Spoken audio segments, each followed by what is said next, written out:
Que la paix du Seigneur soit toujours avec vous. Génial, hein. Il le fait vachement. Et avec votre esprit. Mes amis, mes chers compatriotes, C'est troublant. en cette période trouble de la Saint-Barthélemy républicaine,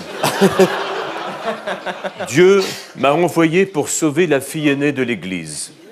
Je le redis ici devant vous, la France est en faillite. Et en plus, désormais, elle est en guerre civile. Lors de la campagne des primaires, je vous promettais du sang et des larmes. Je me trompais. Vous aurez des larmes de sang. J'ai d'ailleurs modifié en ce sens mon évangile selon saint François, mon programme électoral. Vous trouverez ça au verset 2 de l'épître 5, car comme vous le savez, j'adore faire l'épître, regardez. Ça démolit votre thèse, hein, monsieur Judas Roger Petit. Judas Roger Petit. Pardonnez-lui, car il ne sait pas ce qu'il fait. Alors oui, c'est la guerre civile, et la France est à la merci des casseurs à cause d'un gouvernement qui, lui, ne casse rien. D'ailleurs, afin d'assurer la sécurité de mes meetings, j'ai moi-même été obligé d'étoffer ma garde rapprochée en recrutant mon cousin Gégé, ceinture noire de judo, mon neveu Lucien qui fait de l'aïkido et mon tonton Émile qui était champion départemental de boxe française dans la Sarthe. Une fois encore, je sais que je peux compter sur ma famille et pour l'artillerie lourde, j'ai engagé Jean-François Copé qui lui est un vrai boulet. Enfin, monsieur Fillon, pardon, mais c'est pas la guerre civile, c'est juste quelques concerts de casseroles qui accompagnent vos déplacements. Eh bien, justement, je demande ici solennellement à ce que le gouvernement mette tout en œuvre pour faire cesser ces concerts de casseroles qui menacent notre démocratie et surtout notre industrie du disque. Car, après tout, si les gens veulent entendre des concerts de casseroles, ils n'ont qu'à aller voir les spectacles de Zaz ou de Vianney. Mais, mes chers compatriotes, il ne s'agit pas que de moi. Vous savez aussi que de graves incidents ont émaillé le meeting de Sœur Marine à l'église de Nantes.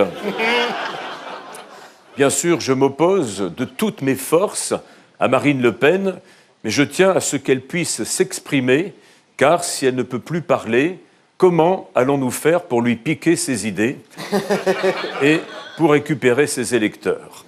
Néanmoins, il est vrai que la ville de Nantes, pour un meeting du Front National, ce n'était pas, il faut le reconnaître, une très bonne idée. Ah bah ça, c'est à cause de la ZAD de Notre-Dame-des-Landes, j'imagine. Non, pas du tout, parce que Nantes, je le rappelle, est la ville d'origine des biscuiteries Lu.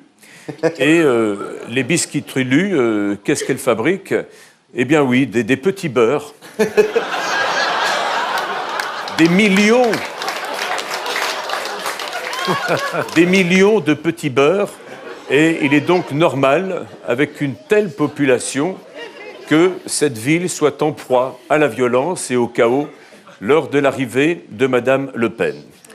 Mais hélas, tout ça n'est qu'un début et en vérité, je vous le dis, ces manifestations anti-Le Pen ne sont que l'arabe qui cache la forêt. Non, c'est pas possible. Vous pensez vraiment, monsieur Fillon, vous pensez vraiment que la sécurité n'est pas assurée en France ? Bien sûr, car trop de délinquants, de voleurs et d'escrocs sont en liberté. Tous les matins... Tous les matins, quand je me regarde dans la glace pour m'épiler les sourcils, ça me saute aux yeux. C'est pourquoi je vais très vite instaurer la loi martiale afin de pouvoir éliminer tous les traîtres qui a commencé par le félon de Pau, François Bayrou, même si, avec François Bayrou, parler d'intelligence avec l'ennemi semble un peu exagéré. Mais lui aussi, il a participé à ce climat de guerre civile qui s'installe en France, puisqu'il a tenté, je vous le rappelle, de rallumer la guerre anti-mariage gay. Guerre anti-mariage gay. Mais qu'est-ce que vous racontez, là? Eh bien, que je sache, il a proposé à Emmanuel Macron une alliance afin de lui élargir son centre. C'est tout simplement une honte. C'est une honte. Ça se tenait au début, hein. Heureusement, mes amis, ce Macron n'est qu'une bulle de savon qui ne va pas tarder à éclater et ils auront bien besoin d'être deux pour se faire mousser. Oh non. Mais en parlant de traîtres, ceux qui ont porté atteinte au moral des troupes avec des livres blasphématoires qui remettent en cause ma mission divine seront également pourchassés, à moins, bien sûr, mon fils, que tu te repentes et que tu viennes t'agenouiller à mes pieds en te flagellant. Et maintenant, prie. Allez-y, hein, Bruno. C'est très tentant. Ah, pardon.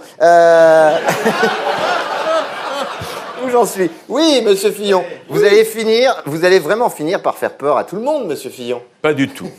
Car, mes amis, la guerre peut aussi être l'occasion d'agréables moments où la virilité gaillarde et l'humour ont toute leur place. Et pour vous le prouver, je vais vous raconter cette histoire désopilante qui me fait rire, rien que d'y penser. Regardez. Et maintenant, mes amis, voici l'histoire. Un soldat envoie un colis à sa grand-mère. Il contient une grenade et un petit mot. « Chère mamie, en tirant sur le petit anneau, tu me permettras d'obtenir 3 jours de permission. Je t'embrasse, ton petit-fils qui t'aime. » Vous le voyez, le public est mort de rire. Et pour mon élection, c'est pareil, je m'en remets au suffrage universel. Vive la République, vive la France, allez dans la paix du Christ. François Fillon, Michel Dudoni.